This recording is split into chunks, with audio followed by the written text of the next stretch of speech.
நீங்க கவனிச்சிருக்கீங்களா? சில நேரம் மழை கடுமையா பெய்யும். ஆனா, அதுக்கப்புறம் தான் பூமி பசுமையா மாறும். அதே மாரி தாங்க, வாழ்க்கையில வரும் கஷ்டங்களும், அது தண்டனை இல்ல. நம்ம உள்ளத்த தூய்மை பண்ற வழி.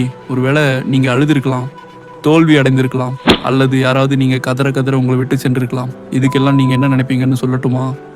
அல்லாஹ் நம்மள மட்டும் ஏன் இப்படி வச்சு செய்றான்? அப்படின்னு தானே.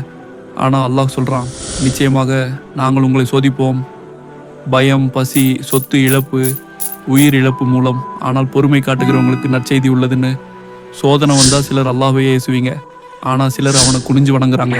அந்த வணக்கம்தான் அல்லாஹ்விடம் நெருக்கமாகுற நேரம், பாவங்கள் மன்னிக்கப்படும் நேரம், இன்னும் பெரிய வர்த்தான நேரம் அல்லாஹ் உங்களுக்காக ரெடி பண்ணிட்டான்னு அர்த்தம். அல்லாஹ்வோட நெருக்கமாகவும் ஆயிடுவோம்.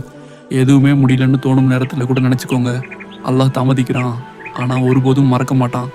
கஷ்டம் வந்தால் சிரிச்சிட்டே சொல்லுங்க, அல்ஹம்துலில்லாஹ், அல்லாஹ் நம்மளோட நெருங்க ஆசைப்பட்றான்னு. ஏன்னா வேணுன்றப்போ வந்துட்டு வேண்டாம்னா போகிறதுக்கு அவன் மனுஷன் இல்லை, ரஹீம். அஸ்ஸலாமு அலைக்கும் வரஹ்மத்துல்லாஹி வபரகாத்துஹு.